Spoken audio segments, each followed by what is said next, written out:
The origin of the Turkish-speaking people begins somewhere completely different to the modern country of Turkey. The Turkish people actually originate in a part of the world known as the Altai Mountains, and the Altai Mountains are here.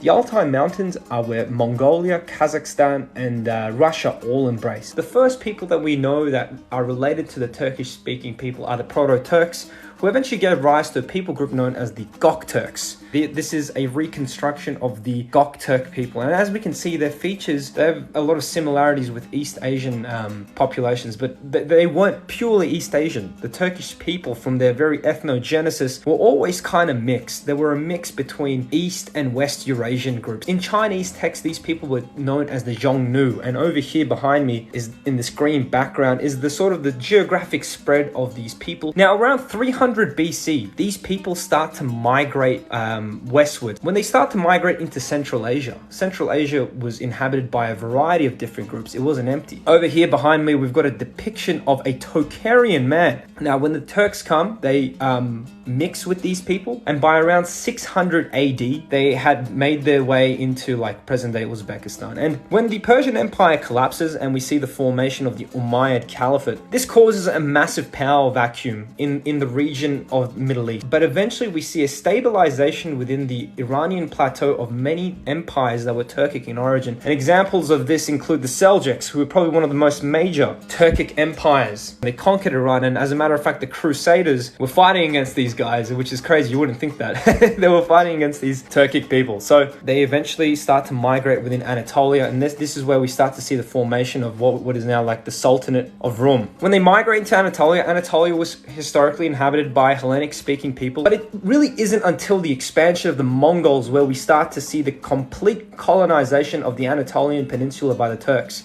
As the Mongols are migrating westwards, they start to push all these Turkic people that were inside Central Asia, like the Cumans, the Kipchaks, all these different groups. They start to migrate westwards. And the groups that migrate into Anatolia, the Oz-Turks, which originated east of the Caspian in Turkmenistan, they start to bleed into Anatolia. And that's where we start to see the formation of the Ottoman Empire. Now, the question arises now, who are the Turks of Anatolia? And I've actually got a PCA chart. A PCA chart in genetics is called a principal component analysis chart. And what it does is it tells us whereabouts roughly populations lie. It gives us really good clues as to like who populations are related to. So I've got a PCA chart of the Turks over here, but the Turkish people are in blue. And you know what's interesting about this is that we see a lot of spread amongst the Turkish people, which implies that there is genetic diversity amongst the Turkish people. Some Turkish people have genetic similarities close to the Uzbeks, the Central Asian sort of cluster, which is the deep purple. But at the same time, you've got some Turks that are clustering with this brown region, which is where the Iranians are. You've got some people that up here, it's the Turks in the Caucasus. And then you've got the Balkan Turks who are clustering close to the Balkans. So we can see a spread in their ethno identity. Roughly speaking, they like cluster in between Central Asians, they're close to Iranian speaking populations, and they have some genetic similarities with Greek people as well. Now the question arises amongst many Turks, how related are the Turks of Anatolia to the medieval Turks who came and conquered Anatolia? This is a G25 assessment of a medieval Turkic sample, and it says that the medieval Turks, the people who conquered Anatolia, are most similar to the Turkmen. So the modern Turkmen today have the most genetic similarities to the original Oz-Turks that came and colonized the Anatolian Peninsula. Now, we can also use East Asian admixture as a rough gauge. I've got a map here of Turkey, which sort of